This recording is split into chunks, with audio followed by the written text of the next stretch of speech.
The International Network of Algerian Scientists, INAS, is a nonprofit organization founded in 2016 by Algerian academics and professionals residing in the USA. The motivation is to pay back the homeland and help elevate the level of education in Algeria. INAS's mission is to network Algerian competencies worldwide with counterparts in Algeria. Among its activities, INAS has organized a significant conference that took place outside of Washington, D.C., USA in 2019. The conferees identified several need areas in Algeria and agreed to work on 10 different projects covering areas ranging from education, healthcare, to agriculture and ecotourism, to name a few. The work is ongoing and progressing. INAS is adopting the most contemporary and proven scientific methods to address these issues. INAS's humble beginnings included a few members. Today, it accounts for hundreds of able Algerians from the world over. Their goal is to participate in the rebuilding process of our new Algeria. These able and proud Algerians combine diversity and expertise with benevolence to set a path for a bright future in Algeria. INAS uses a top technology platform to allow members to collaborate and exchange knowledge. As an organization, INAS has different departments that ensure professional support to all its members, projects, and events.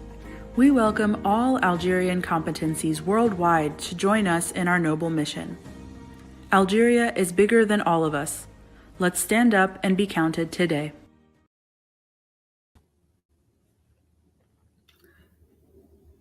Assalamu alaikum. Hello, everyone. Welcome to today's webinar.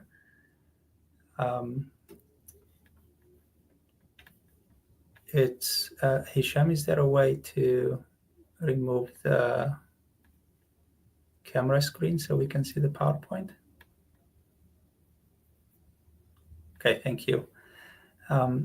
So welcome everyone to the webinar. This is the first webinar for the OWL in a series that we hope will continue. We hope to have other webinars related to writing pedagogy and research and course administration.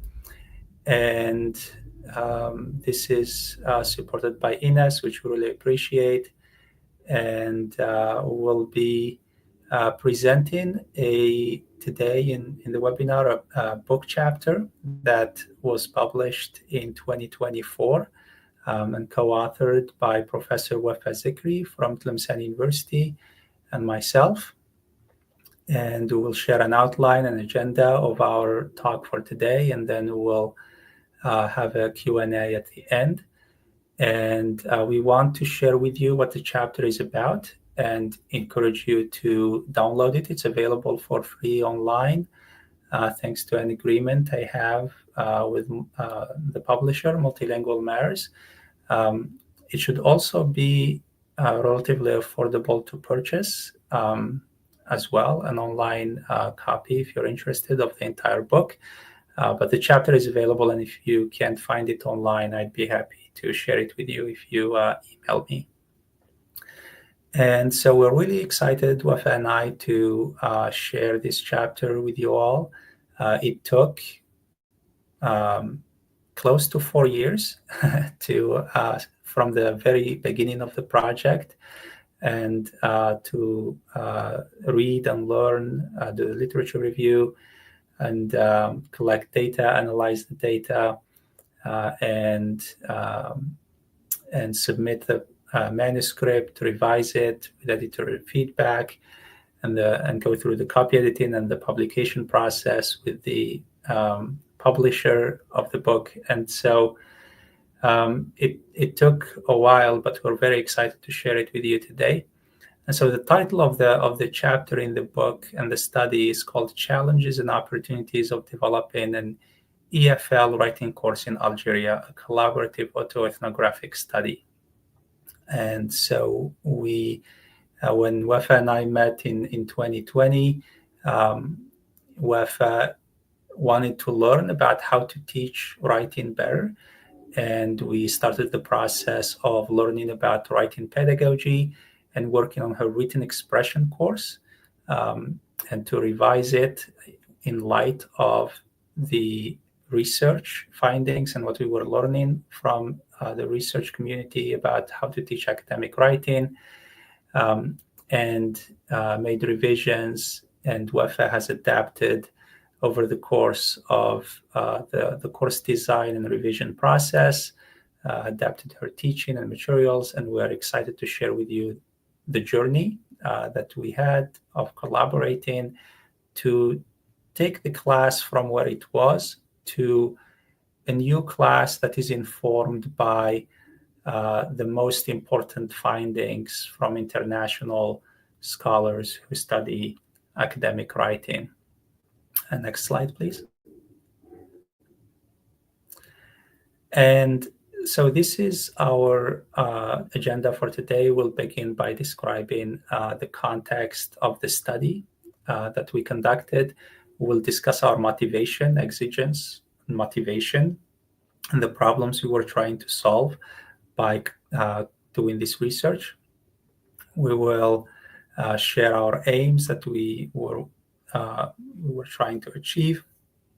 We'll discuss with you our methodological framework and data collection methods. We'll then discuss the theoretical framework that we used to analyze the data, which is the concept of adaptive expertise.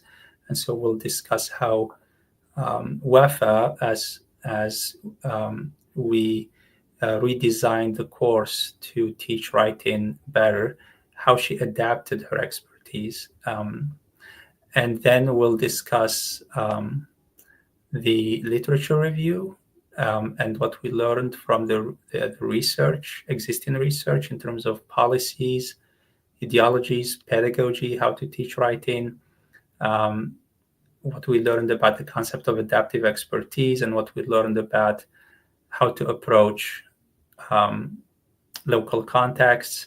And then we will share our findings of the study. Next slide, please. And so some, just general information to keep in mind about the context is, as many of you likely know, about 80% of the adult population in Algeria is considered literate.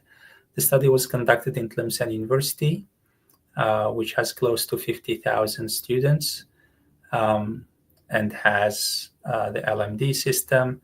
And the study was conducted in a written expression course, which met twice a week for 2 hours each time every semester. And of course, as many of you know as well, related courses to the written expression course are research methodology and grammar, which, when we were learning about the literature and applying or seeking productive ways to apply what we were learning in the course revision and design, we found that there is a lot of overlap between the grammar, methodology, and written expression courses in Algeria. They are separate courses. But when you think about how writing is taught in a lot of contexts, such as in the United States, and how a lot of reputable scholars of writing and academic writing view how to best teach writing, these areas are all taught in one class. And so that's one of the things that we learned. Next slide, please. Thank you. And so exigence, which refers to our motivation. What was the need? What was happening on the ground that motivated us, that made us want to spend so much time, 4 years, working on this study, right? What drove us to want to do this? So there were some things that were happening on the ground and some things that were written about in the research literature that motivated us to do the study. So one thing is that WEFA identified challenges in her writing instruction, and she felt like she wanted to teach writing better, and she felt like she had room to improve the teaching of her academic writing to do it better. And so, and this is something that, according to Arnold, in her book, is very common in the Middle East and North Africa region, that many teachers feel like they struggle to teach writing. And so this motivated us to do this project, to try and do it better. And we really wanted to work with the course and redesign it and create materials and lesson plans um, and think about what's happening in the class and adapt the lesson plans after that. And we really wanted to be very detailed and practical, and at the same time bringing in an analytical and research approach to the study of what's happening and how and what it means and how it can be improved. And so that's one of the things that motivated us to do this study. So another thing is this call also from Arnold Eyal's book to build a writing culture in the MENA region, by which they mean, for example, learning best practices for how to administer written expression courses, how to engage, what kinds of topics, or how to engage in meaningful and productive professional development on academic writing,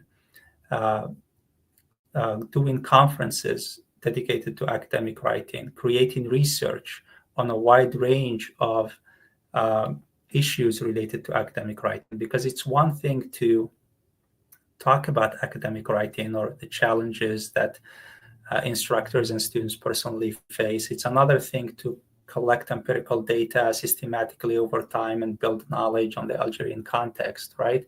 And so we wanted to begin that process both through doing this study and through engaging in collaborative professional development, to learn, to begin the process of building this culture of thinking and researching,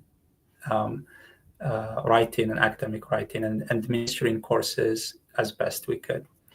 Another motivation is Hervela and Belcher's call for further research on L2 writing teachers and teacher educators, which we have done here. We have emphasized WEFA's journey and as an instructor of the class, and researched her development and expertise in the process. And so we used this concept of adaptive expertise to try and analyze how WEFA improved her pedagogy over the course and adapted her pedagogy over the course of 1 year, which is the duration of the data collection. And so this adaptive expertise, this concept of adaptive expertise, is usually a contrast to the notion of procedural expertise, which is when a teacher has a certain knowledge that they always use about how to teach writing. They may use the same lesson plans, the same handouts. And so in the literature, we learned that that is not the best kind of expertise. And so we wanted to study how WEFA's adaptive expertise evolved. And we wanted to, as Saloni and Lee in 2020 called for, to carefully examine WEFA as a second language writing teacher in her classroom and compile detailed data lists of the features of her instruction that make her an adaptive rather than a routine expert. So a routine expert is someone who just teaches writing always the same way. And maybe they learn something new and they add it, and it's always the same routine, mainly. Adaptive experts really think about challenges and are creative, and always bring in new ways of teaching that try to improve things. And so our study tried to examine what is it that WEFA is doing that make her adapt to challenges and overcome challenges and introduce new principles and new practices that enhance her student experience, enhance the quality of her instruction, enhance the learning that students are getting. Next.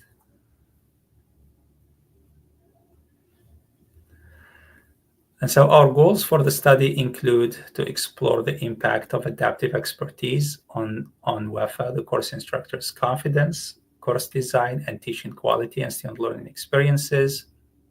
And we also wanted to examine this approach of collaborative autoethnography as a professional development approach and how it can be used to bring collaborators to work on improving teaching and studying the effectiveness of that improvement and what we learn from it. And so we will define collaborative autoethnography in a moment in more detail, but we wanted to see how we can use it not only as a research method, but also as a way to engage in professional development.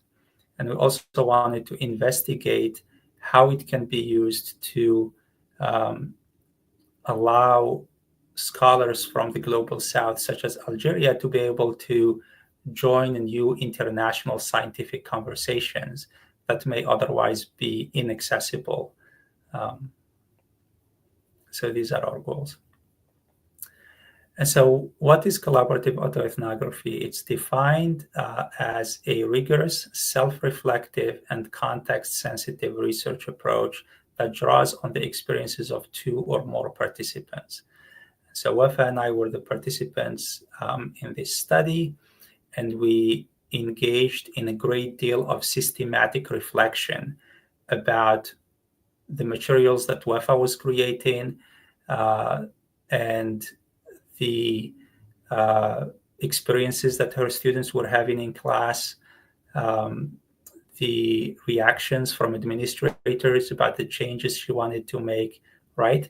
And what this all means in terms of how what she was learning from the research on academic writing, how it was impacting and improving the quality of her instructions and the learning of her students, and doing so appropriately in the administrative context of her department. And so these are the data collection methods we use to collect data to evaluate WEFA's adaptive expertise and how the quality of her writing instruction in the written expression course evolved over time. We met bi-weekly over Zoom for a whole academic year, almost every 2 weeks. We discussed research findings that WEFA was learning from reading scientific articles and sources about how to teach academic writing. And we analyzed various contextual constraints that were identified and solutions to them. For example, the pedagogical manual must be followed, but it's not compatible with how the research is asking me to teach. So how do we find solutions to that? We will see in the findings how we managed these constraints and found solutions to balance what we learned is a great way to teach and the constraints we were facing on the ground. I have lost, Hisham, the slide. Is there a way we could get back to it, please?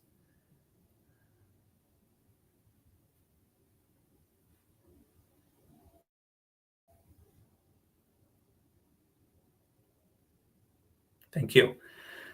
And the second data collection method we used was interviews, and we interviewed each other using semi-structured interviews to try and really, for WEFA, to try and understand from my perspective how I teach my class, for example, my writing class in the US, what I know about writing pedagogy. And on my end, I interviewed WEFA about her experiences and what she was learning from revising her class and what she was learning from her students, from the administration, from the local constraints, and how she's adapting to that. And another data collection method was to write reflective entries.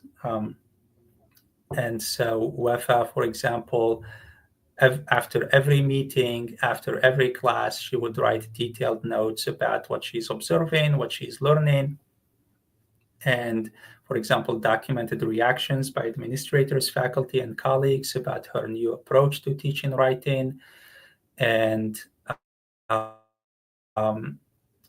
and then we used all of this information to be able to evaluate the evolution of her teaching and its impact on the students. As part of this data collection, we also designed a website in which we put the lesson plans, and we can share with you a link to that website if you'd like to take a look at it. But we also analyzed the pedagogical materials as part of our data collection. And so one of the reasons we created this website was that we wanted to make sure that we can share it with other colleagues around Algeria so that they can see a model for how they may design their course. And we would love to share materials there as well. Feel free to download handouts or follow the syllabus. And so we really use this website as a way to make sure that we track everything we're creating and that we have something we can share with students to be able to use in class, where they can access handouts, the syllabus, the course policies, the assignment descriptions.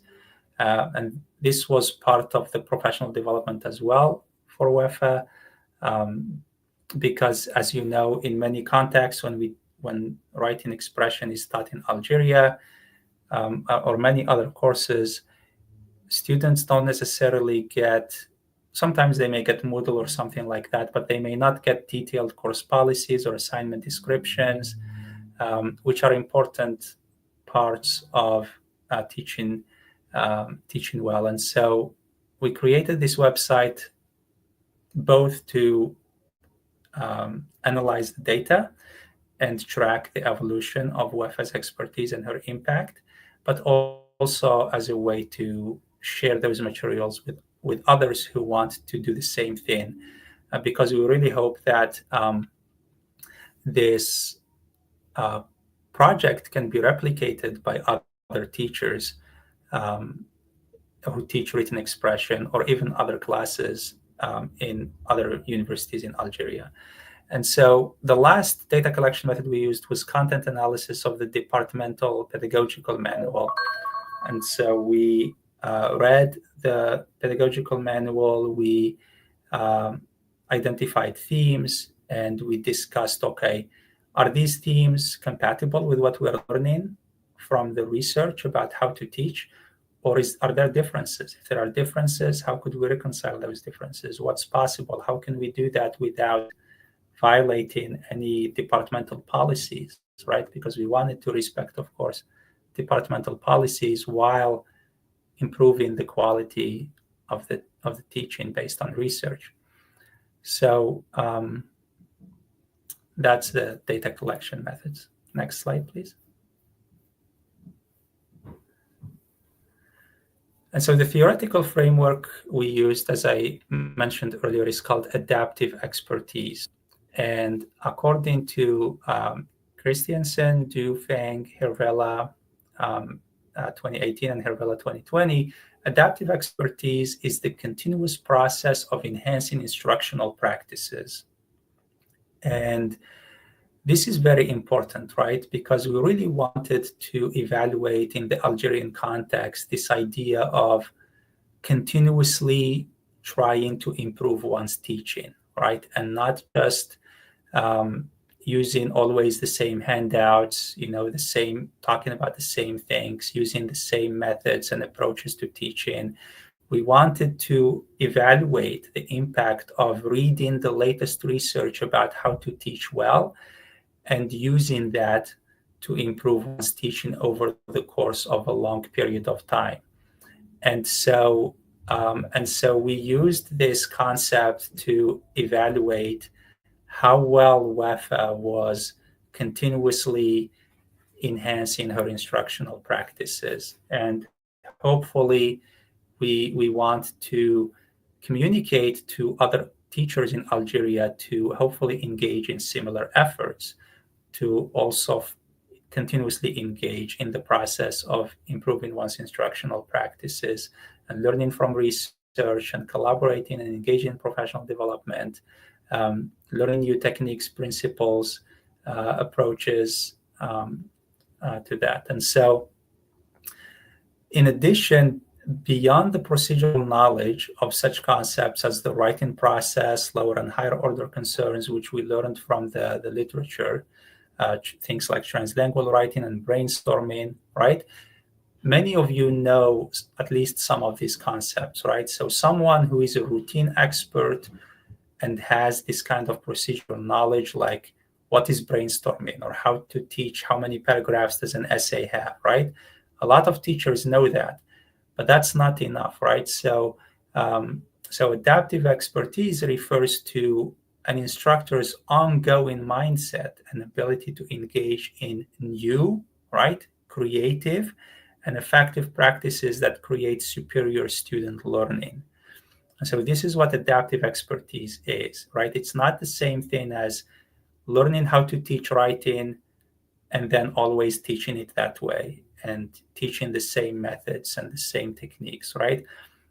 We wanted to explore what does it look like for an Algerian teacher of, in this case, a written expression course, to be an adaptive expert who constantly strives to come up with new ways to teach, creative ways to teach, be resilient in the face of challenges and not give up because of the administration's resistance or something like that. And when I say that, I don't mean to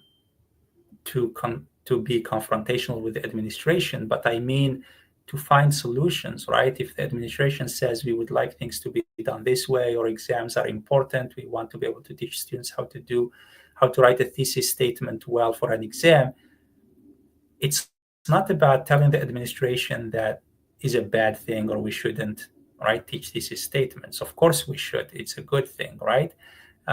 But how to do that and the way to do that can be very important, right? And so there are more productive ways to teach thesis statements that account for what the literature is telling us is a good way to teach thesis statements, and adding that so that we can both do what the administration wants and do it better, right?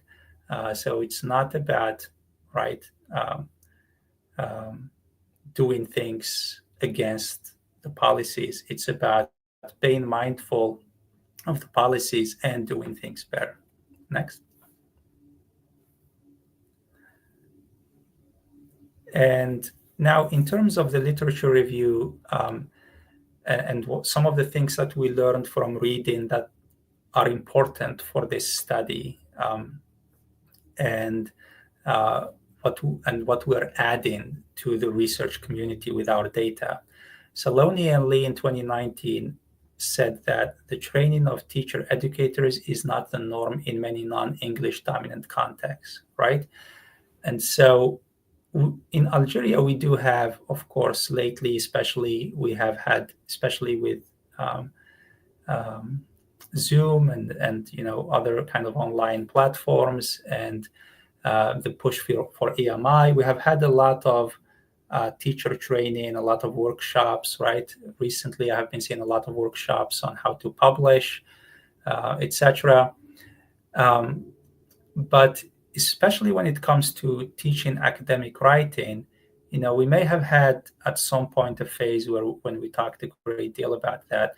but we don't have a sustainable, long-term, durable culture of professional development, right? And so we want to address that gap and contribute to creating a thriving culture of professional development, especially around writing studies in Algeria, but also beyond, such as in EMI and other contexts.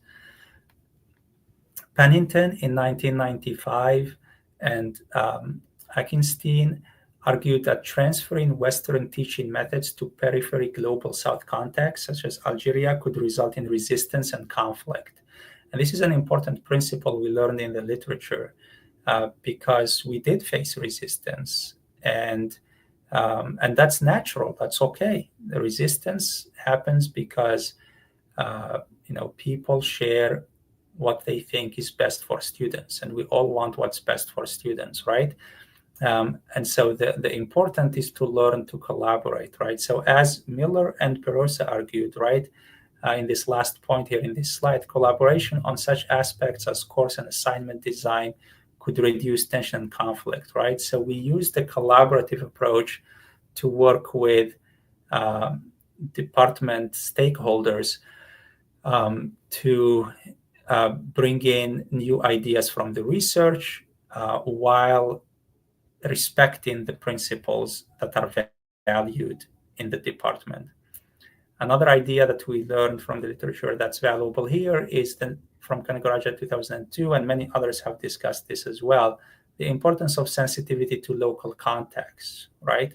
And we wanted to make sure that we don't just try to change everything no matter what, right? We wanted to learn what is valued in WEFA's department and the administrator of the written expression course. And we wanted to learn new ideas that we can bring that can add value to that and not replace that. Next slide, please. And so now WEFA is going to discuss more specifically the local context and take it from there. We can't hear you, WEFA. Okay, can you hear me now? Yes, perfect. Yes. Thank you very much, Kemal, for expanding a bit too much on different aspects of our project. I'm not sure how much is left for me now to speak about. The first thing I want to say is I feel it's a bit late to share our findings because the project dates back to 3 or 4 years now. But I believe the practices are still valid, and many of these challenges now have become as opportunities, as many of the staff have started to use the process approach, using multimodality, using technology to assist for feedback. There is also a launch of a writing center by Dr. Belkheir, of course, collaborated with Dr. Kamal. So if I go back to time to talk about how we have adopted the collaborative autoethnography after we have defined the challenges, the logistic and the socio-linguistic challenges of the context, including class size, teaching workload, of course, this insufficient teaching time for written expression for L2 students, second-year bachelor students, fear of students' failure in exams. All these things have kindly inhibited teachers to adapt to new pedagogical changes and implementation of teaching writing, including, of course, culture, which is a key element in teaching language and writing in particular. The use of traditional approaches also are one of the key restricting challenges. When we talk about the policies, we are all aware that the BA canvas are created by the ministry, then expanded maybe a little bit by the teachers. But sometimes it's not only about the policies, rather their practices into the field. That is how much they are willing to adapt to recent approaches, how much they are investing and making efforts to develop their professional development in L2 writing instruction in particular. So all of these challenges have made the teaching of writing a bit challenging for the EFL context. Next slide, please. Of course, there was also a lack of good collaboration among the staff of teaching and writing, maybe due to lack, as we are aware, of teacher education and professional development for teaching and writing. So, but although there was those challenges, there was still an existing pedagogical manual, which we call in Algeria le support pédagogique, created by staff members. However, the focus of that manual was mainly based on grammar activities, focusing on product writing, paragraph writing, at first stage, using rhetorical genres. As we know that the product approach has taken decades and decades, and maybe departments over the country due to the traditional way of assessment, that is, all students should pass their exam. So maybe that need is what has limited the adaptation of process approach, because it's mainly focusing on training students to write, creating multiple drafts in writing, proofreading, revising, all this. All these are key stages in the process approach, which take a lot of time from the teacher and the students. There were also in that time some limitations, time constraints due to the COVID-19. I'm not sure what happened before the COVID, because I joined the department in 2020. It was really the pandemic, and things were difficult to manage, and collaboration was extremely not available. So there was also limit of assignments designed to improve students' writing, lessons not well planned, as activities were grammar focused, sentence focused, not really essay and content focused. Assessment, of course, was most of the time summative. There was a lack of feedback, face-to-face and online, how to use it. Teachers at that time were still trying to get online and to access their platform to learn a new thing. Next slide, please. So for me, I admit that the first source, after Kamal's meetings on Zoom and keeping a lot of reflections on our discussions and interactions, I find that the literature has quite supported my knowledge and my understanding of how to teach writing. I have developed an understanding of writing approaches, not only the process, multimodality, and mainly I focus on the process because it was the aim. There were many teachers among my staff asking me, okay, so why are you teaching differently? Because we are having different strategies, we're learning through different approach. We don't have this activity, we have another one. The handouts would seem a bit different, but still aiming to achieve the final objective, which is passing the exam, but with more preparation on improving writing, drafting, revision, proofreading, teacher feedback, peer feedback.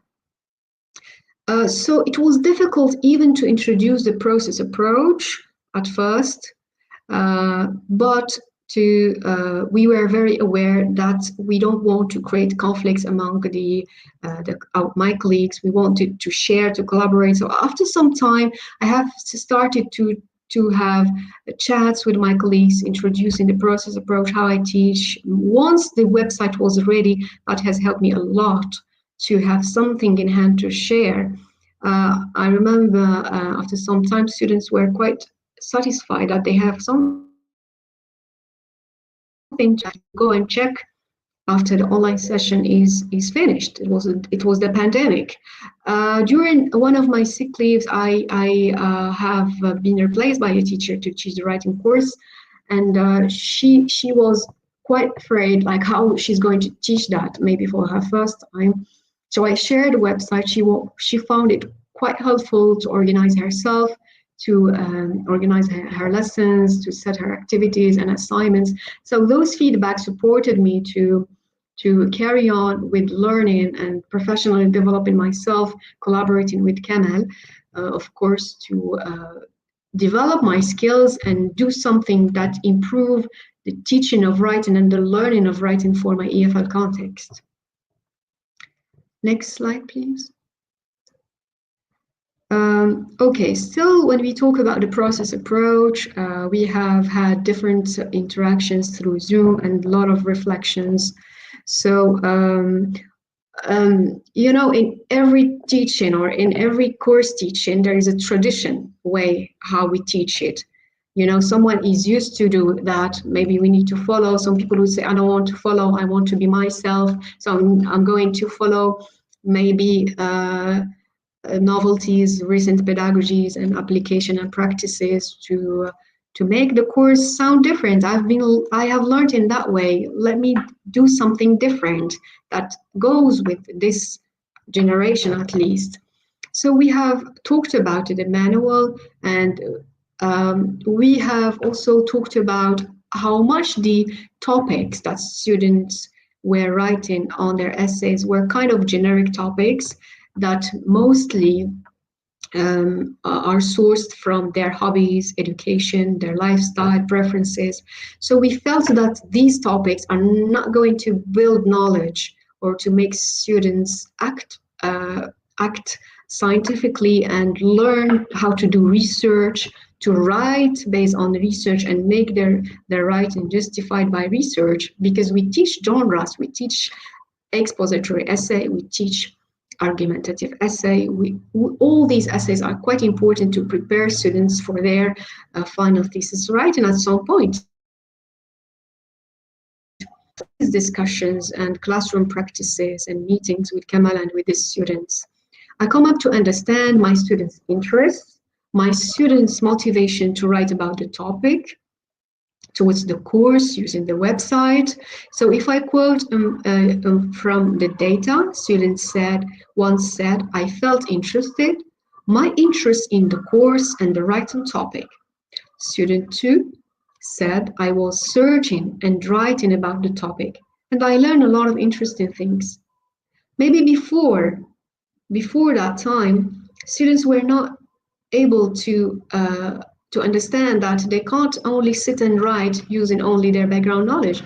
They need to do some research, because it's through research, through reading and searching, we're going to write academically.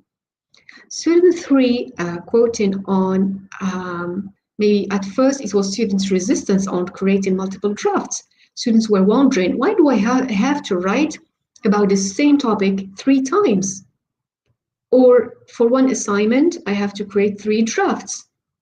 So at first it seemed a bit boring, but after their final draft, they could see that there is quite progress in their idea development, organization, content, structure itself, because the more they receive feedback on their drafts, the structure, which is the focus of the manual itself, has improved and has changed. So student 3 said, writing draft 3 of the same topic helps me know more about the topic and develop my vocabulary, because I did some research on how to write an essay. Sometimes students, before they write, they say, I can't write, Miss, I feel I don't have enough vocabulary. Then I ask them, if you want to develop your vocabulary knowledge, you need to read, you need to do some research. We don't sit and write, we do research. We outline, of course, scaffold, organize, we plan, then write, then rewrite, then revise, proofread, then revise. It's different stages. I'm losing my slides, please.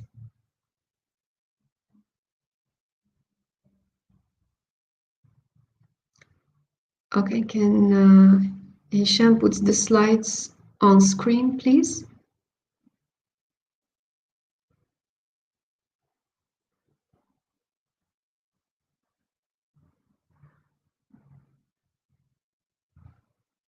Can you hear me?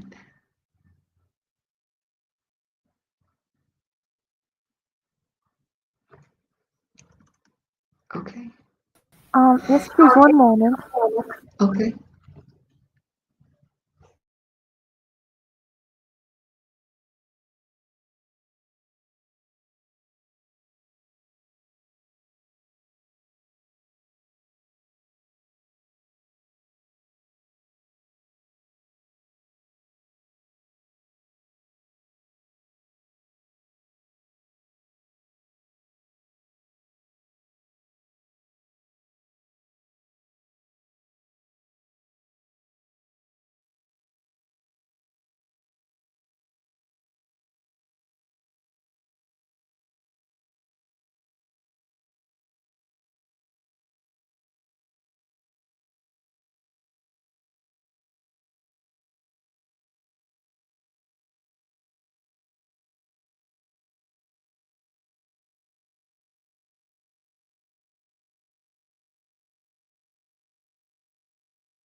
On which page, please?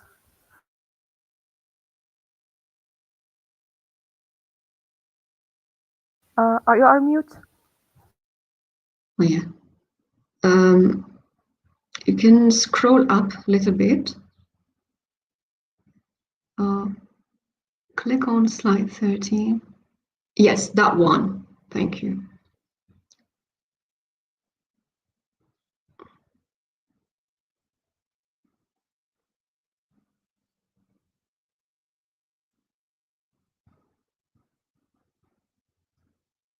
Okay.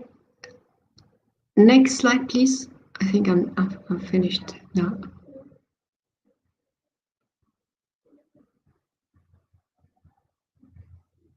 Okay, to talk a little bit about the main themes in the findings that also appear interesting is out of reflection we could think of the challenges, but out of practices we could think and find resolutions, and we discuss deeply feedback and its importance in changing students' mindsets and impressions on creating multiple drafts. So maybe to mention a little bit again challenges in giving or providing feedback for large classes is that we have agreed as one solution, helping us with the decision from the literature, is that I should provide feedback, written feedback for every student, but I should select the most students who needed further feedback using individual conferences, that is a one-on-one meeting. That was quite helpful for students who attended these individual meetings. They brought their written feedback and they have asked me whether they have any queries. Some of them are not even able to understand my feedback, and this is understandable, because when you are facing something for the first time, you're not supposed to understand it. But due to these individual meetings, we could sort a lot of writing issues together. So among also other practices we have done is that we have created and added activities, of course, with respect to the institutional manual and the expertise of the staff. We have not neglected or deleted on any of the activities. We have added and creatively added activities into our course that show how to use not only teacher feedback, because I was using that myself, but how to teach students to use peer feedback to collaborate in a zone of proximal development, how to help each other find their issues, writing issues. We have together, myself and Kemal, created a feedback checklist for students to know what are the areas of feedback to focus on, of course, including structure, form, but prioritizing content, because we believed, along with the literature, that it's the content which is going to establish improvement for all the aspects in the essay writing. So we have found that collaborative writing, according to Ferris et al. 2013, would instruct students to know how to give feedback and at the same time self-reflect on their writing issues. Because when you're telling someone about what they did, you are at the same time looking at, you are mirroring your seeing.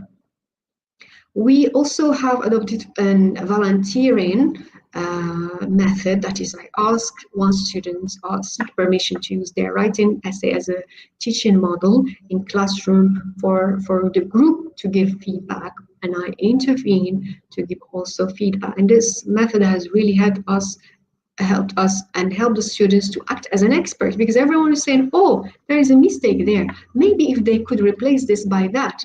So everyone started to act as an expert. So this would raise self-awareness, self-regulated learning, and thinking about their own writing. Next slide, please. Okay. To keep maybe talking a little bit about feedback. I said, I quote myself in the paper, I observed that many students started getting used to writing and rewriting. As a new practice, resistance initially emerged as a feature of incorporating new instructional strategies. Some students seemed impressed that the new approaches were introduced, receiving feedback and revising drafts, and seemed grateful that they are learning new and valuable approaches to learning to write clearly and meaningfully. Maybe at first they were feeling a bit resistant because they wanted to learn the same way as all groups. But I said, we are using the same manual, but we are trying to be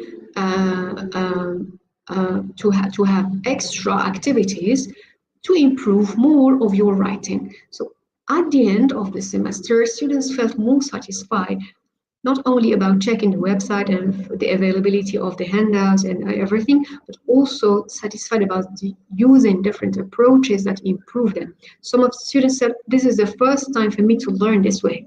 Like I have a chance to see what the teacher think of my writing. And at least 3 chances before my final submission, that is going to be as my tutorial mark.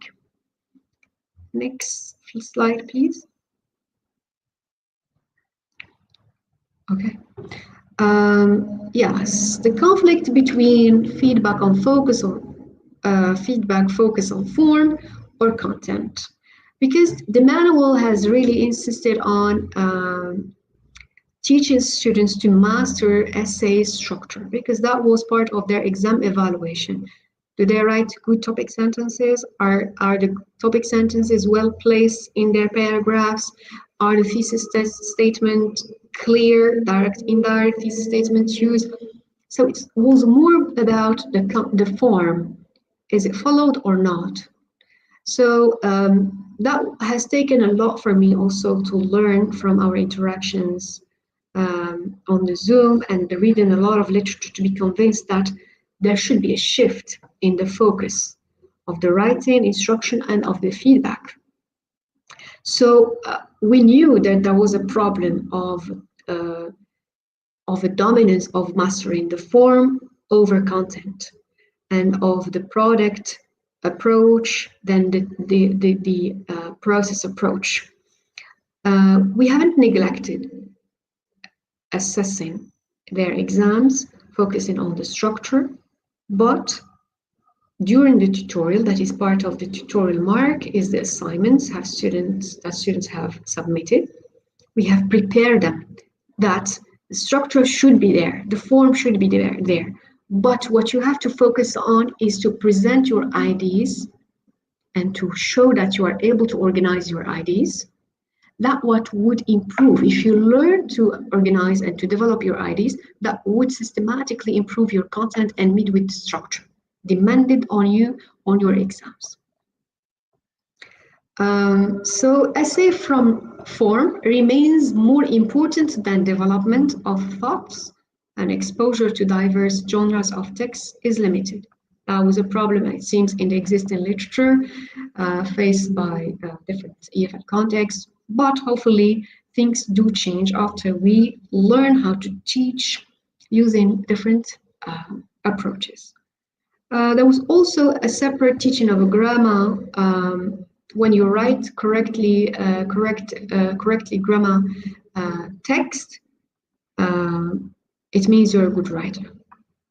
Sometimes the grammar is good, but the ideas are not well organized. So there is no direct relationship between them, and the focus on or reflecting on the grammar course basically is controlled is a controlled composition approach, as the grammar was not contextualized in a natural writing or research-based analytical or personal student writing. So we have tried to integrate not grammar teaching, but grammar awareness through writing, giving feedback on content. The more they organize their writing, they reflect on how to develop their ideas accordingly in the text, their grammar has improved. Next slide, please. I'll just add here real quick, if I may, that like the way we conceived of grammar teaching is, instead of kind of teaching isolated grammatical concepts or like giving lessons about grammar with generic examples and sentences and drills, we thought that it would be best to look for patterns of issues that are common in student writing, identify those issues, and maybe do mini lessons in the written expression course that address those grammatical issues, and help students develop an awareness of how they can identify those grammatical issues themselves in their writing, and how to correct them themselves independently moving forward, because we don't want them to depend on the teacher, right? After the class, we want them to become independent. And so, and as Wafa mentioned as well multiple times, research was also incorporated into this process, even though normally the written expression course is thought of as a course where to teach what's called rhetorical genre, right? What are the features of expository versus narrative versus argumentative writing, right? And the features of those rhetorical genres is basically the only thing traditionally that's taught in the written expression course, and then grammar is taught in the grammar course, and then research is taught in the research course. We really try to actively bring all these things into one place and teach students how to do research, to generate content for their essays, and then teach them how to organize that content according to the genre, right? Narrative or argumentative or expository or compare and contrast, etc. And that will help them with their grammar and identify issues and show them how to address them in the feedback and in class. And we have this integrated approach that we used that brought together grammar, genre features, and research into one course. And we thought, and according to the literature, that's the best way to teach writing rather than isolated skills. Yeah, maybe more of the takeaways from reading the literature. Now, even though I'm not teaching writing course, I teach or expression methodology, I still build my lessons using the literature and the evidence findings from other researchers. So I feel like I'm doing something valid, I'm teaching something valid that has been supported by the literature. And I, at the end, compare and contrast what has been said with what I have found. Okay, to keep on with reflections and resolutions from our findings, of course, we respect the institution manual to the staff and their expertise to keep fair with the students with students, consistency learning with other groups. We have creatively added aspects, but not deleted or necessarily criticized. We have just added to improve. We look for improvement. In an essay written in the revised L2 writing course about their own experiences with bullying, students presented their understanding on papers found through Google Scholar. Even if, we teach, usually we start from expository, argumentation, compare and contrast. Last assignment, last essay writing is the narrative essay. When students come to write in their personal experiences, they found themselves ready with a previous collection of research on the topic of bullying in this case, to use what they know from the literature, the knowledge collected to report, narrate, and to describe their personal experiences. So it's a good combination of knowledge collection to be put into function in different genres or genre writing. Students draw from their linguistic repertoires to translate those kind of translanguaging competence happening in the ground, where students were connecting their local understanding with their global views coming from the literature, using it for personally making meaning in their writing, whatever the genre is. But the topic is what was common for them to write their interests and make meaning of it.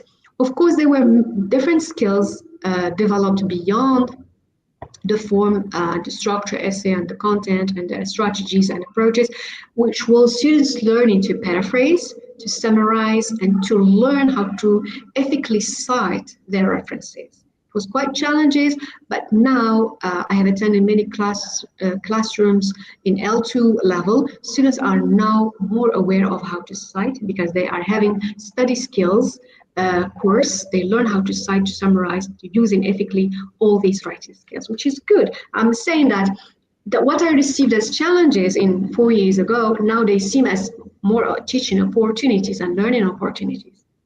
Next slide, please. Just real quick, what you said, because I remember one of your students, we are hearing some background noise. I'm not sure where it's coming from. Okay, it's gone now. So yeah, I wanted to share like a little example that I remember from when we were collecting data. I think one of your students, if I remember correctly, was studying climate change, and students tend to have this idea that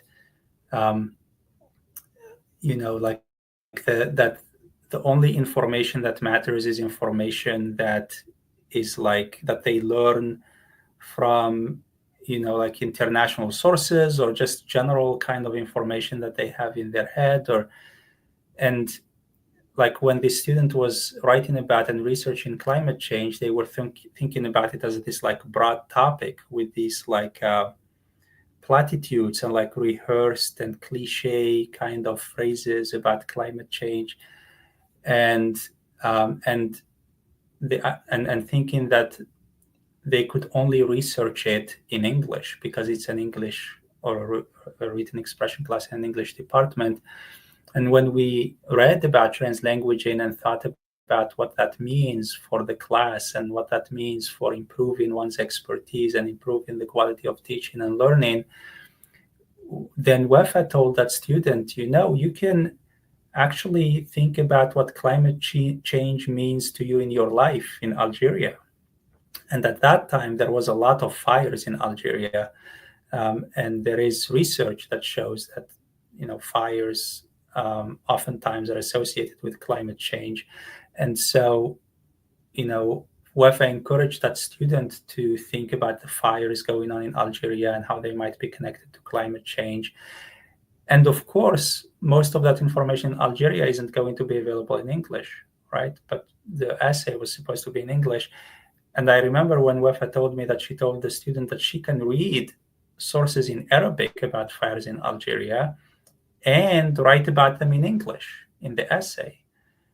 It seemed like so shocking and like impossible to do for the student, but it's actually what this translingualism research is asking us to do, that's the best thing to do, because the student needed to include knowledge about climate change in Algeria. Otherwise, she, like, what she's learning does not apply to her otherwise in her life and the people she's writing to and the people she might be writing to in the future, right? So and so it's important to teach students that in a written expression class, for example, that they can read things in Arabic or listen to things in Tamazight or in French, and as part of their research, alongside what they learn in English, of course, and write all about it together in English. And it's something important to be able to have all the required information that you need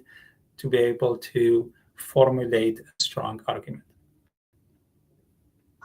Yeah, definitely. A year after I have used translanguaging in an L2 writing instruction, I have conducted sessions in Arabic and code switching, translanguaging code switching, then sessions fully in English. And I asked students about how they found their experience. We would learn in one session about essay structure in Arabic to facilitate the knowledge transfer, learning transfer into English. And we compare it with essay structure written in English about the same topic. So students would interact using both English and Arabic, or French, rarely, because most of this generation like to speak Arabic more, at least in my context where Arabic is mostly used. So after finishing the semester with translanguaging instruction in L2 writing classroom, I did a focus group discussion with students. They were very happy that they think translanguaging has helped them to learn about not only English essay, but also to remember the Arabic essay structure, to compare between the two different languages structure. And it was very, very nice experience to have in a year after. Okay, so maybe to carry on a little bit with assessment, I think we have had many chats about how to assess students, because we had assignments for tutorial and final essay for exam day. So I said I follow the exam marking system in an interview with Kamal, which focuses on structure, with the students use topic sentences based on their breaking down of the thesis statement. I think I can use the assessment sheets we have made.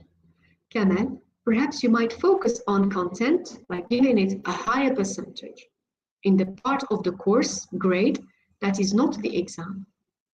Okay, you can use the rubric we use with the higher grade on content without neglecting the other aspects in the rubric for the exam. So students felt very prepared and well trained and aware that they will be assessed.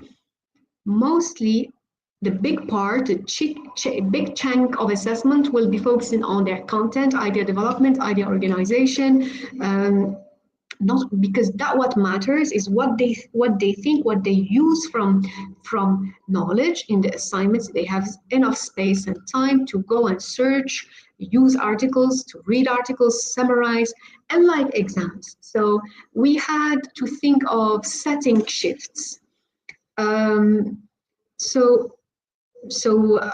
have discussed in many of our Zoom meetings, mainly lesson plan for a few weeks, adaptation of new practices using the existing manual.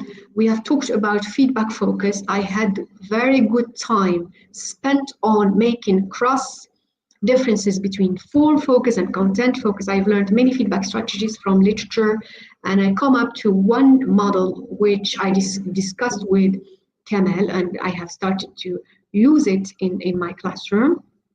Then we talked about assessment of assignments and assessment of final exam. Next slide.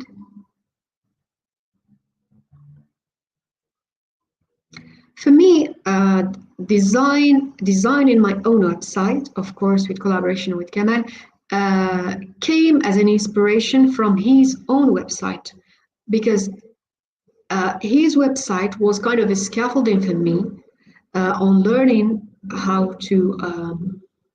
to design course policies, course calendar, how to create those tables. To me, they were kind of a time waste until I was doing my teaching training at university. Because when you are firstly newly recruited, you have to go through a teaching training. And we had similar stages with that, and has reinforced my motivation to go for it, create learning policies, classroom policies, creating assignments, design lesson plans with clear objectives and clear learning activities, knowing from where I start what I want my students to go and to achieve, designing feedback focus, designing rubrics and assessment criteria. So whenever I had students' inquiries about the assignments, those who missed the online session, what I explained during the pandemic, the assignment requirements, I had to ask them not to repeat my online session because we had time constraint, very few hours for writing session online. There was many scheduled sessions on Microsoft Teams for different courses. I asked them to go and check the website because everything was put there. Everything was available all the time. There's no limited time for accessibility. They will find full details, links that explain everything required for them, where to submit, mode of submission, assignment requirements, everything. So to quote myself again from the interview, said, even in in-person classes, I no longer print out handouts. So we were talking about climate change and sustainability. I try to perform my citizenship, active citizenship, and I try to convince them, I'm not going to print out handouts for you. I'm going green. We don't have time to print out. We don't have many face-to-face sessions. Use the website. So everyone has started to use the website.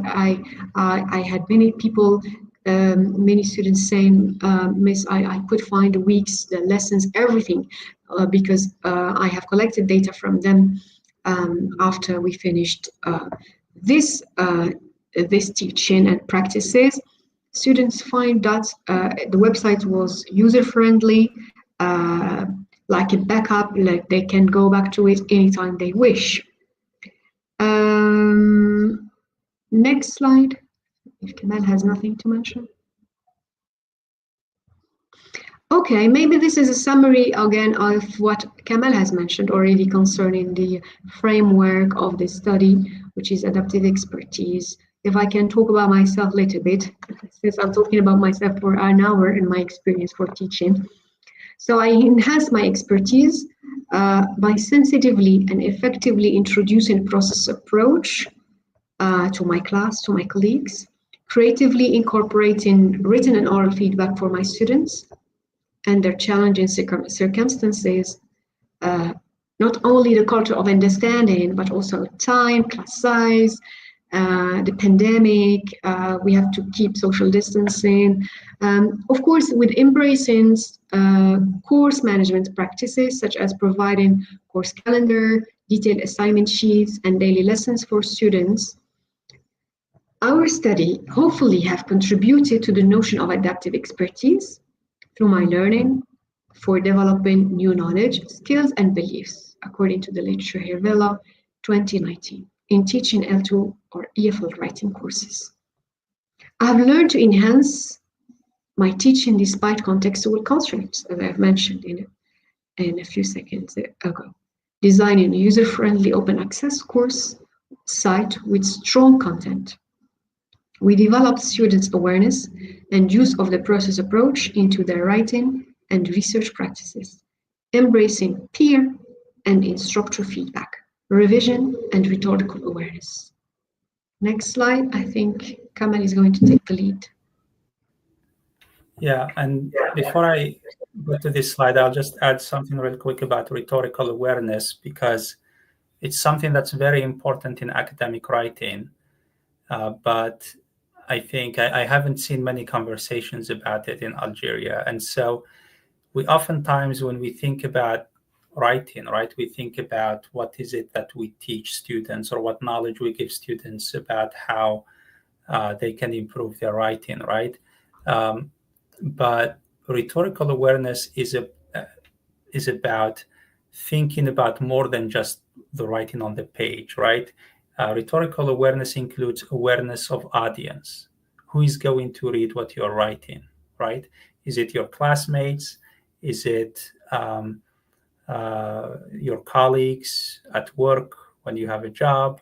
Or is it your community, the public? There are different audiences that shape what writing should include, what kinds of information or how things should be organized, etc. Right? Another factor to consider is the purpose. What is the writer trying to achieve? That's going to shape what information to include, how to write it, what word choices to make, right? Another thing is the term we used in this presentation earlier, which is exigence. Why is this writing necessary, right? Because we want to teach students that writing isn't something we do to torture them, right? Writing has many benefits, right? For example, writing things allows us to learn information, right, that we couldn't otherwise learn just by reading about them or listening to them in a lecture, right? The writing process solidifies learning. And so, maybe the motivation is to write something so that we can learn about a topic, right? Or maybe there is a problem that happened at work and we need to write a report to solve it, right? And so it's important to develop students' awareness of why is the writing needed, right? And also another thing is something known as kairos in rhetoric, which is timeliness. Did something happen? Did someone change something? Is there a new policy, right? Like with EMI, right? For example, now everyone's writing about EMI because the government changed the policy to emphasize English more and to provide more resources for it. And so now the kairotic moment is that there is a need for better understanding of how to teach English and how to teach content in English in Algeria, right? Because the government initiated a change in policy, that the timing for studying EMI now is great, right? And so students have to think about the timing of what they write. And there are other factors to consider in rhetorical awareness, but these are the main ones. And so we tried to incorporate this into student choices and not just, pick a random topic and start writing, but also think about why do you need to write about this? What's your purpose? Who are you writing this to? What are they going to benefit from it? Is this the right time to write about this? Is there a problem you're trying to solve? What's the problem you're trying to solve? So it's important to encourage students to think this way and not just, oh, I have to do this, so let's do it to get a grade, right? That's not the point, right?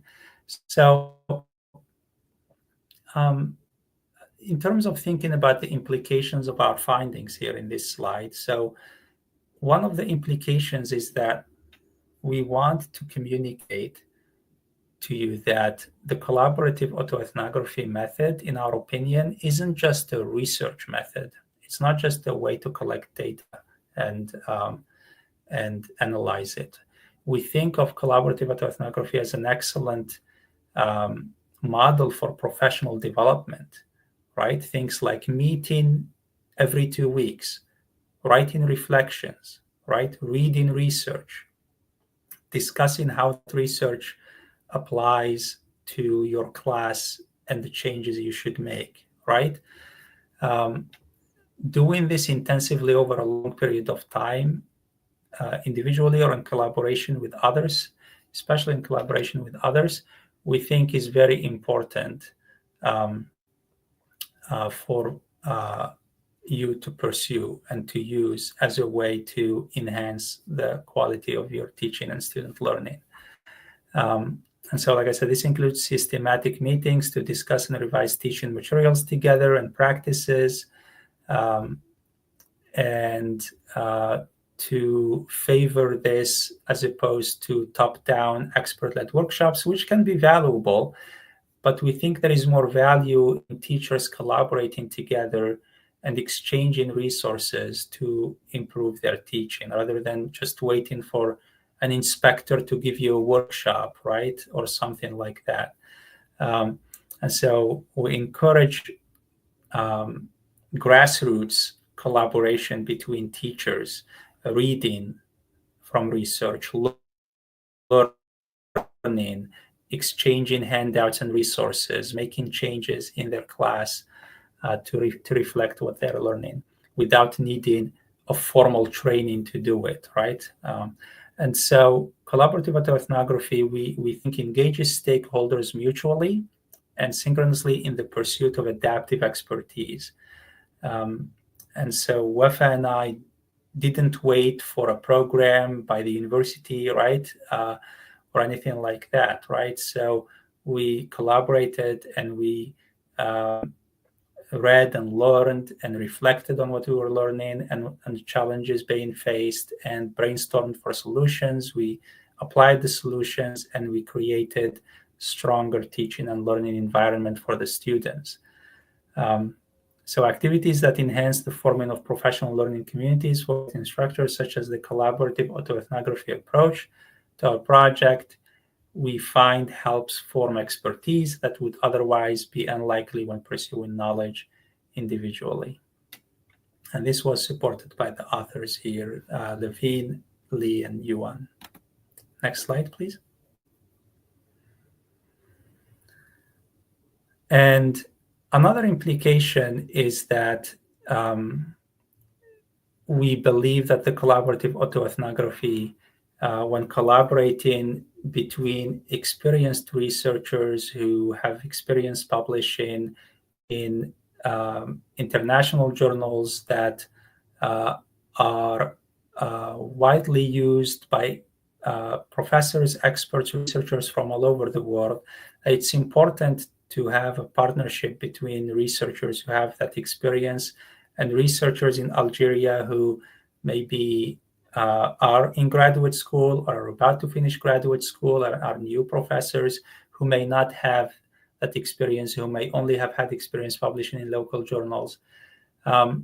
Because it can take a lot of knowledge to a lot of like small details, right? To know where to find a call for proposals or where to find a journal, special issue of a journal or book chapter that is going to be resulting in a publication that is going to be rigorous and reputable.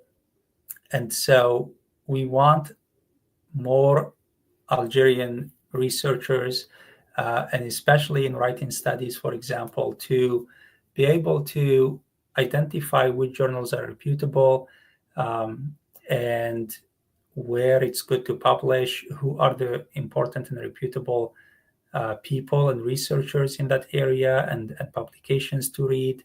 And so this process of working closely together, right, really helped make this project more possible because it started from, right, working on the project, collecting data, right, analyzing the data, and then finding a call for proposals, and making sure that we incorporate the goals of the book into our chapter and communicate with the editors well and applying their revisions and being able to write in a way that they can recognize, use sources they can recognize. And so all of that required a lot of knowledge about the publishing process, how to write emails to the editors, etc., that we felt like only the collaboration, the close, sustained collaboration over a long period of time allowed us to do. If we only talked for a few meetings, there is no way we could publish in such an important with such an important publisher, right? And with such reputable scholars. And so we think it's really important to learn from the international community on the topic we're studying, and with the most reputable scholars and publications, and to contribute our knowledge to that and participate in that research community. And that's all, and we would be happy to take any questions, comments, or suggestions. One thing I will end with is that in the Algerian online writing lab, we would be happy to work with you to revise your courses or to support you in publishing and being able to work on a similar project. So, there is the email of Ines there, so feel free to contact us and sign up for an OWL consultation, and we would be happy to work with you, just like Wafa and I did, for as long as it takes to guide you in your research efforts and your teaching and redesigning your class, improving the teaching of writing and research about writing.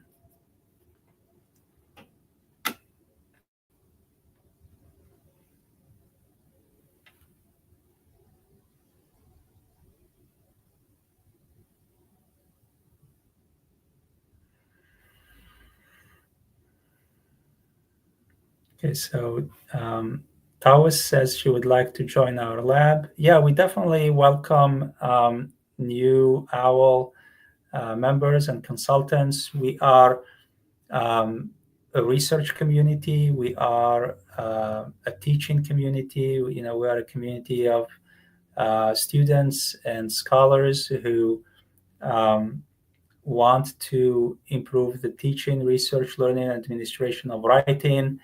And we welcome anyone who wants to volunteer their time to be a consultant or to just work with us. Sometimes we write proposals for research projects.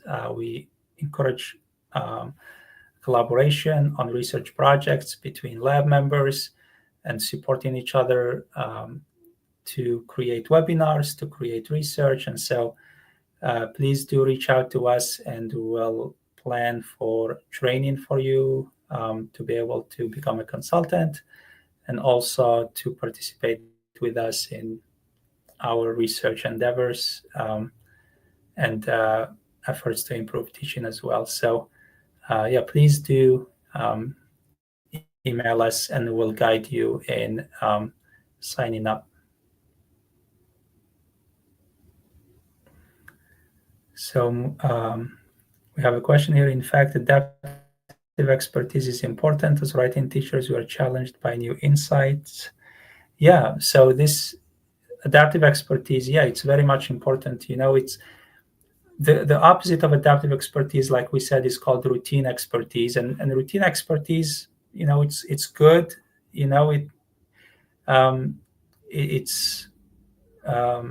It includes having the mastery of certain basic concepts and being able to teach them. But research has shown that adaptive expertise is more important because, like you say, there is new insights in research. There is new challenges that surface, like AI, for example, right? It's very important to be an adaptive expert to learn how to teach your students to critically approach AI and to use it productively so that they are not left behind. The other day, I was listening to the news, and a founder of a major AI company said that there will be a massive increase in unemployment. Right now in the US, for example, unemployment is about 4 or 5%. I think 4% of the population is unemployed. He said it will likely possibly be 20%, which would be massive. And at the same time, he said the economic growth of the country will still be strong, and the government will make a lot of money from taxes because the AI will replace a lot of jobs. And he said that the students who best know how to use AI are the students who will be able to have jobs, right? And so because AI is able to do a lot of the things we use to teach students, like synthesizing information, right? And while, of course, we want students to continue to master the skill of synthesizing information, because we can never rely on AI to replace our thinking and our decision making. But a lot of that work is going to be replaced by AI, and we're going to need students who can think on a higher level, employees who can think on a higher level and work with the AI to synthesize information faster and with more detail and insight. And so of course, writing teachers absolutely have to adapt to this, right? And if you continue teaching the traditional concepts and you don't adapt to teaching AI, that's not going to be good for students. Ahmed asks if there's any way to find out a student's draft essay is made by him or by AI. That's a good question.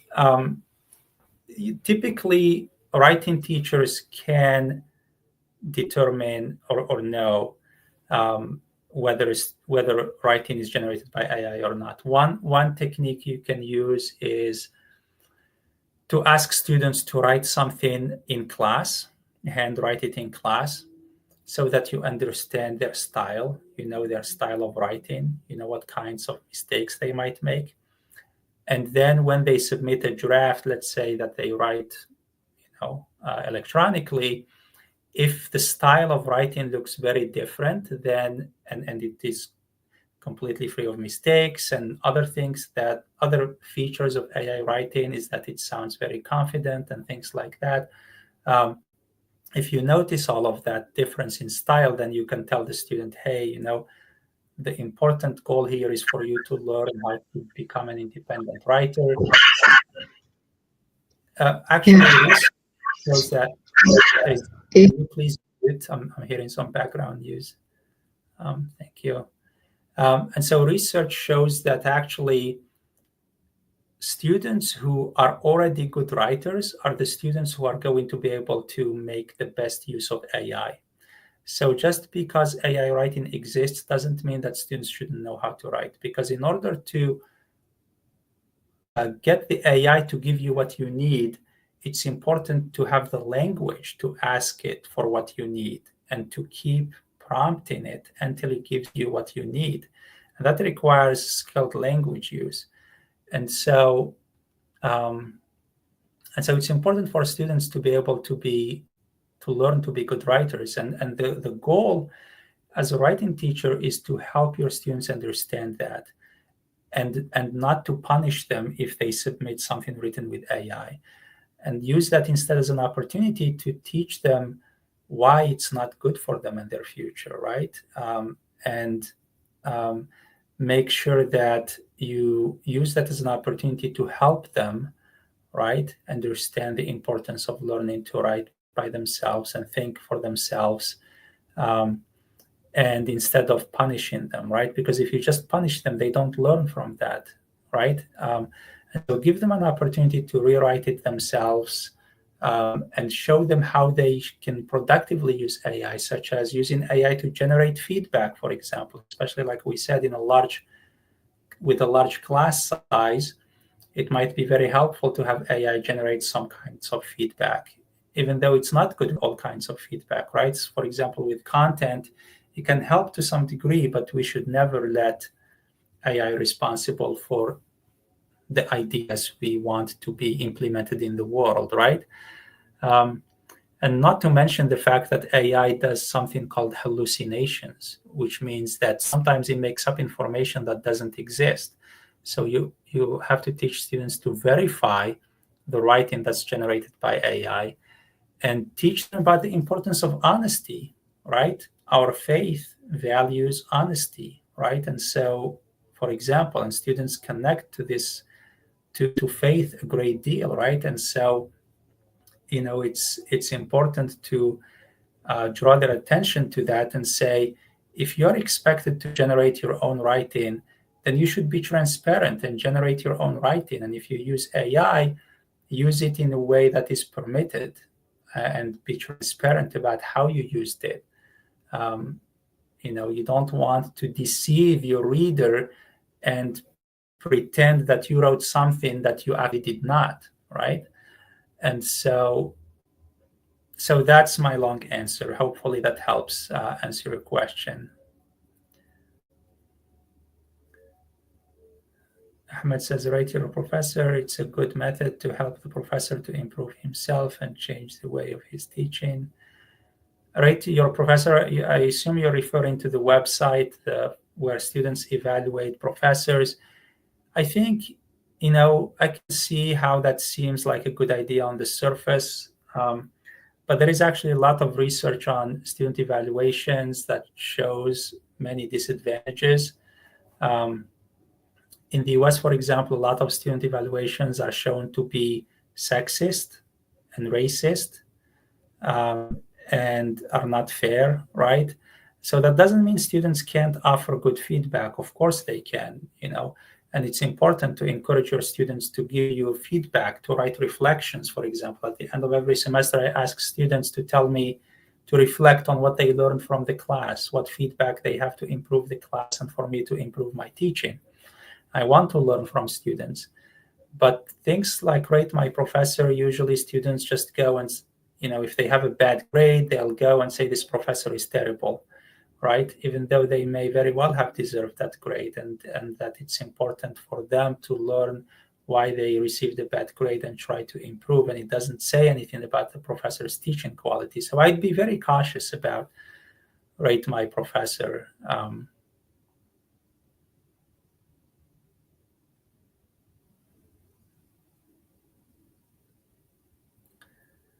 WFS says, true, it is an opportunity to reinforce the use of L1, which softens the transfer of knowledge learning, not only language. Highly recommended for EMI too.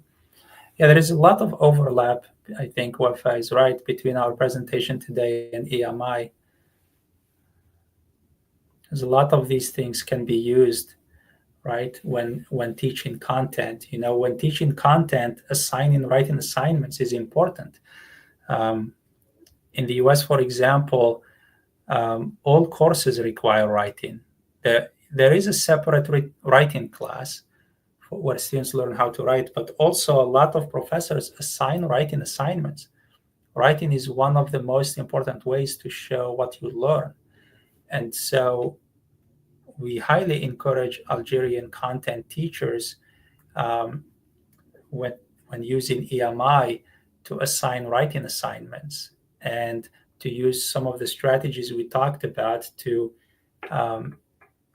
address the challenges they might be facing, right? And to teach and to engage in EMI effectively, because of course there's going to be challenges, right? Especially when you teach content to a lot of students, you're going to not have a lot of time to give students feedback on their writing, for example, right?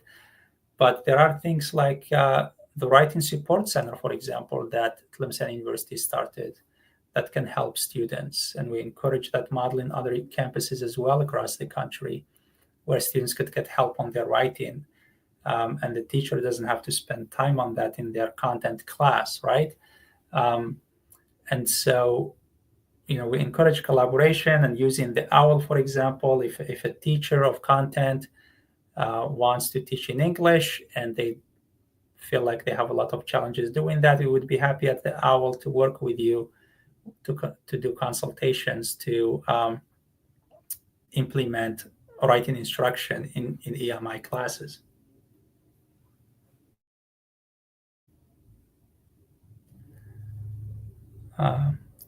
We have another question here or comment. Researching is primordial when it comes to writing. I always tell my students that supporting your ideas needs research. You have to read studies, statistics. You cannot rely on your ideas to create a consistent piece of writing. Well, there are multiple genres of writing, of course, right? Like we said earlier, called rhetorical genres, right? For example, narrative, compare and contrast, analytical writing, argumentative writing, expository writing, right? And so there is a lot of different genres that require different kinds of writing.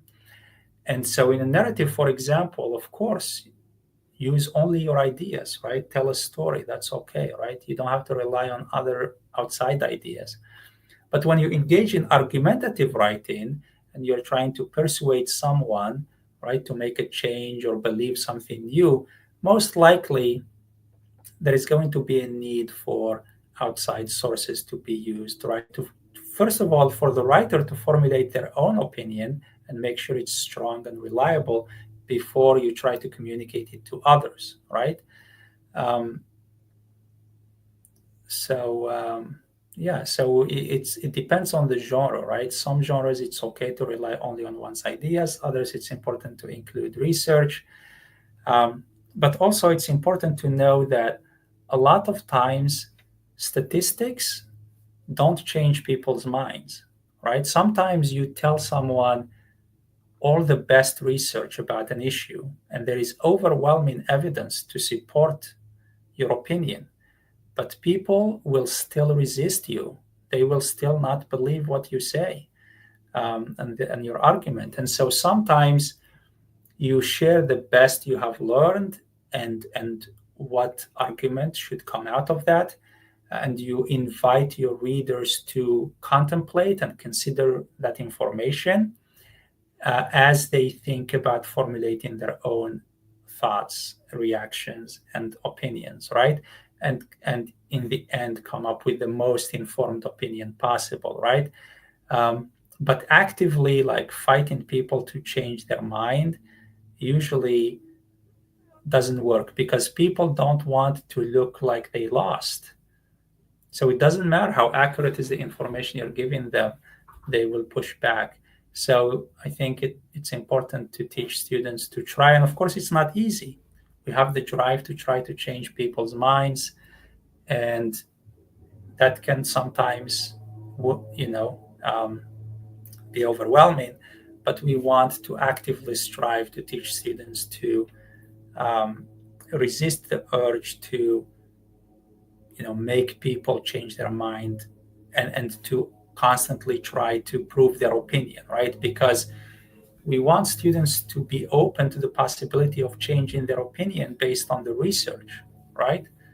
And so we want to invite readers to do the same.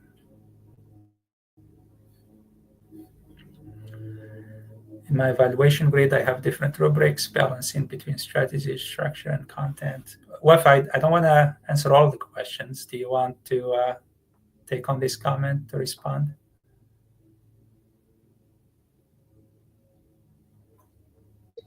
Yes. In my evaluation grid, I have different rubrics balancing between strategy and structure.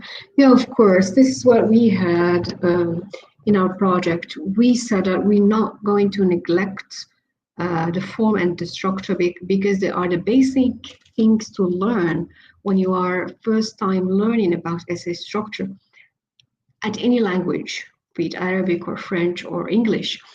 But we believe through the process approach that the idea, the well-organized idea, an idea that is well developed and illustrated and that is justified by research and that is not only grammatically correct but semantically making good meaning and justified, is what makes the structure of the whole text looks well established and accepted. So balancing, if you mean 50-50, that would not be maybe quite fair. But if you are focused, depends on your focus. If you are teaching essay structure for the first time, first semester, with learning objectives that rely on learning how to write a topic sentence, of course you're going to give a high percentage for structure and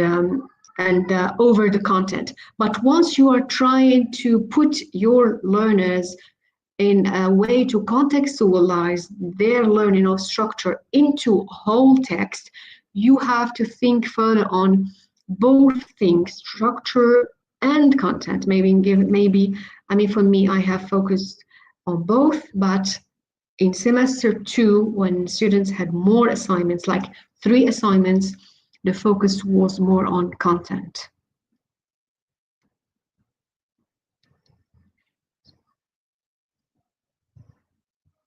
Yes, flipped classroom was a very good also method to use during the pandemic. Now we have some fundamental courses taught online. Some of them are also some courses are taught in person. Um, so the ability to be an online teacher, an in-person teacher, playing the both hats is not easy, but it's something to worth trying. I mean, in Algeria, if we had not had the opportunity to experience the pandemic, maybe we would have taken time to be online teachers.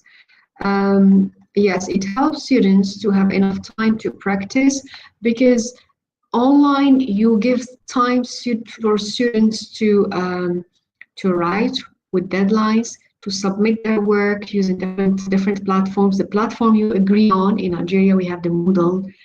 Some departments prefer to use Microsoft Teams, so where students send their works using Microsoft Word, Teams, where we track comments, and we give enough time for students to read the comments, ask for explanation of the feedback, and revise their work. Okay, any more questions?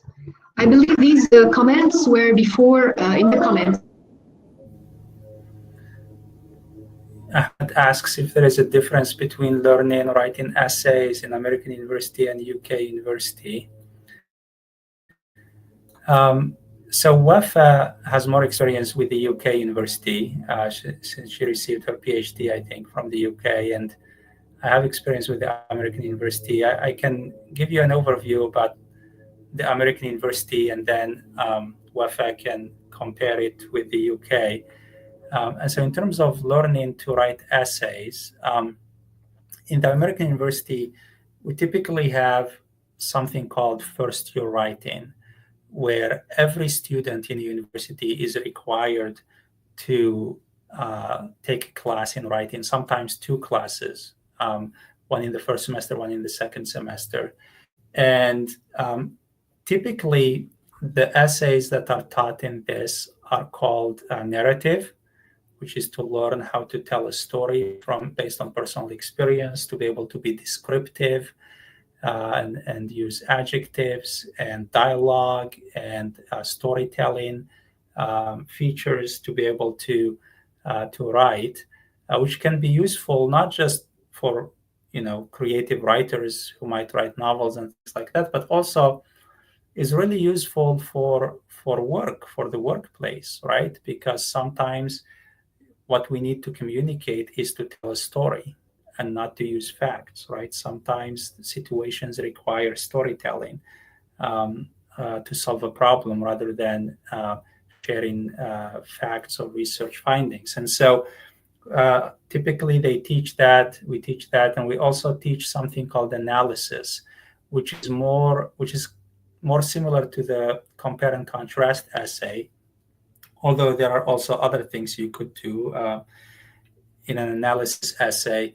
And so it's typically referred to as more precisely as a rhetorical analysis essay, where a student examines one source in detail and analyzes, for example, who is the author? What do we know about them? What is their political opinion? How does that influence what they wrote? Are they a professor with research credentials and a reputation for being a researcher that we can trust as such? Is the author trying to use emotions to change your mind, to make you feel afraid or angry? Is the author trying to use facts to change your mind? And what's the political or economic or social context when the piece was written? How does that influence what the writer says? Could the writer be trying to deceive their audience, or how are they? What do they have to gain from what they wrote? And so, writing a piece that goes through all of these kinds of questions, and that's a second type of essay that's typically taught in US universities. And last one is research-based argumentative writing, right? Which is where students make an argument based on their research. And of course, there are some other types that some other universities teach, like writing an interview report or a research proposal as well. And so students write an essay of about, let's say, 10 pages on each one of these different types of essays. And they have multiple drafts. They get feedback from the teacher, from their classmates. Students, there is usually 20 students per class, so that the teacher has time to give feedback. That's why Wafa and I had to come up with other ways to give feedback, because she had a lot more students in her class. And then students are supposed to use this knowledge and transfer this knowledge about how to write, how to approach the writing process, how to brainstorm, outline, collect information, use library databases, learn how to read scholarly articles and understand them, even though they're hard to read. They take all of these skills and use them in their other classes. That's the idea. And then, of course, there is something called WAC, writing across the curriculum. There's something called WIT, writing in the disciplines. There are different approaches where writing is approached in like what we call EMI, right? About how should content professors incorporate writing and learn how to do that in their classes. That's also another way writing is taught in the US. How about the UK, Wafa? Okay, so I've been a student my first year PhD. So the skills that we have focused on is note-taking, reading articles, summarizing and discussing articles in metrics, like what is the style the author is using, how much of formality is used in the article, how the arguments are presented, did the author well support their arguments. So it's also kind of research. So we used to have like a pre-written questions while we are reading the text to answer. So those answers that we brainstorm from the questions we ask ourselves before reading each part of the article, methodology, for example, or literature review, help us to understand writing a genre of the article. There was quite a focus on academic language and specific language to use. There was, I remember, a website recommended for PhD students, the Manchester Word Bank website. So we used to take some of the phrases to support our findings. They after PhD. So this is what I could summarize from my pre-PhD course. Thank you. Okay, Tawas says the translation between is good, but we do our best to push students to read and write in English. No room for the mother tongue language. Meanwhile, reading the first language during the hour is great, but for writing something. Actually, for writing too, there is a lot of research on translingualism that. Can you please mute? I'm hearing some background noise. Thank you. There is a lot of research that shows that translingualism and using the L1 is absolutely useful and powerful in writing as well, depending on the context. And that doesn't mean that, your English essay has to include Arabic writing, although it could, right? Sometimes you may want to quote something in Arabic and translate it to English in your English essay.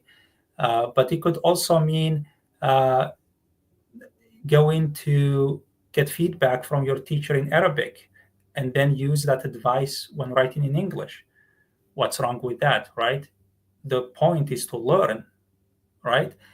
And if it's best to learn in Arabic, then that's what we should do, right? Like, for example, you might write an essay that requires to cite from the Quran, right? So of course you should read the Quran in Arabic, right? Because there may be meaning that might be lost if you read the translation in English, right? And so translingualism is essential. It's not an option, right? It's not a debate, right? It's necessary in a multilingual context like Algeria to be able to do good work. And so we very much encourage professors. Wafa, you're unmuted again. There's a lot of background noise. And so we encourage EMI teachers, writing teachers, to not resist the use of multiple languages. And of course, that doesn't mean chaos, right? It doesn't mean you can do whatever you want, however you want, right? Of course, you want to teach students how to do it well, right? You want to teach students. And by the way, translingualism is not translation. It's not the same. Translingualism is about using a language that is appropriate for a certain function, and not resist doing that because of some general rule that we have to only write in one language, right? Or use only one language in our research process, etc. So I think it's important to teach students and professors when it's appropriate, when it's productive to use French, when it's productive to use Arabic, when it's productive to use Tamazight, when it's productive to use English, and how to bring all of those together into a coherent, purposeful, meaningful writing that is going to be well received by the audience and that is going to result in positive outcome, right? And so, that's our answer. We have been talking for 2 hours now, so we're reaching the end of the webinar here. If you have any other questions, we would be happy to answer them. You're welcome, Ismail. Says, thank you immensely for all of that you do. Esteemed scientists, you're invaluable. And thank you very much, Ismail. And thank you, everyone, for your time, taking 2 hours of your time on the weekend to be with us. We really appreciate it. And so, please email Ines or email us at the OWL through Ines. We would love to hear from you with any more questions or to work with you in consultations to improve your teaching or to work on you on research or to help you publish your manuscripts. And we look forward to doing another webinar again with the OWL. So stay tuned for our next webinar. So thank you all very much.